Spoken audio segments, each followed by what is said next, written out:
हर्षोल्लास से मना रहे हैं। मैं बैसाखी की भी आप सभी को हार्दिक बधाई एवं शुभकामनाएं देता हूं। भाइयों बहनों, 2014 से पूर्व का समय हम सभी को याद होगा, जब देश के विकास की गाड़ी पूरी तरह से थम चुकी थी।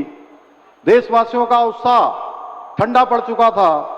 वरिष्ठ जन हताश और निराश थे। महिलाओं के आंसू सूख चुके थे। युवा पीढ़ी के कंधे झुक चुके थे और सेनाओं का मनोबल जवाब दे रहा था। ऐसे में देश की बागडोर जिन मजबूत हाथों में संभाली, वे राष्ट्र ऋषि आदरणीय प्रधानमंत्री नरेंद्र मोदी जी आज हम सब के बीच में उपस्थित हैं। मैं आप सबकी तरफ से, अपनी तरफ से उनका एक बार जोरदार तालियों से आप सब उनका स्वागत करेंगे, अभिनंदन करेंगे। ये हमारा सौभाग्य है कि देवभूमि उत्तराखंड को आज उनके प्रधानमंत्री बनने के बाद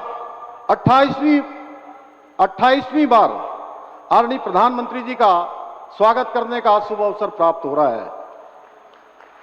यह आदरणीय प्रधानमंत्री जी का हमारे राज्य के प्रति अगाध प्रेम का प्रतीक है। आदरणीय प्रधानमंत्री जी जब भी उत्तराखंड आए हैं, देवभूमि उत्तराखंड के लिए कोई न कोई विशेष सौगात लेकर अवश्य आए हैं।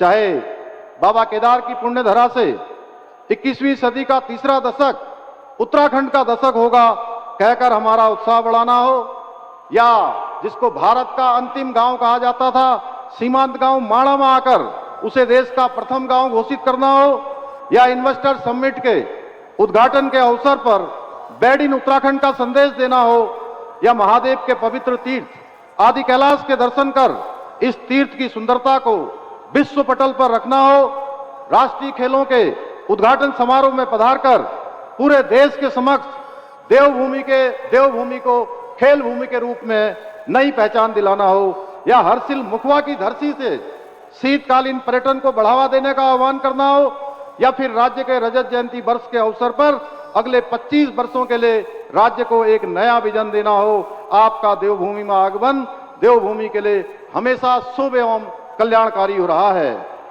और आज जब आप पुनः उत्तराखंड आए हैं तो 12,000 करोड़ रुपए की लागत से बने एशिया के सबसे लंबे एलिवेटेड वाइल्ड लाइफ कॉरिडोर की सौगात लेकर आए हैं।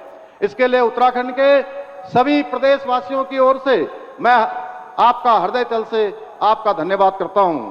आदरणीय प्रधानमंत्री जी, आज आपके नेतृत्व एवं मार्गदर्शन में उत्तराखंड देश का श्रेष्ठ राज्य बनने के अपने विकल्प रहित संकल्प को पूरा करने के लिए विकास भी और विरासत भी की अवधारणा के अनुरूप प्रत्येक क्षेत्र में काम कर रहा है।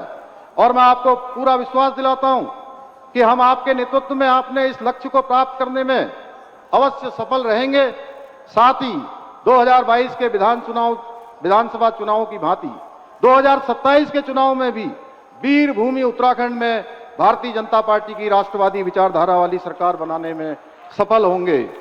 समय की बाध्यता के कारण अधिक न कहते हुए कविता की इन पंक्तियों के साथ आदरणीय प्रधानमंत्री जी का पुनः धन्यवाद करते हुए मैं अपनी बात समाप्त करता हूं।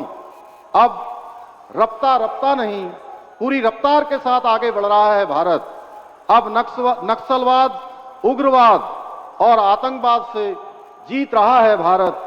अब अर्थव्यवस्था, महिला सशक्तिकरण, स्वरोजगार के साथ साथ नवाचार में भी कीर्तिमान बना रहा है भारत।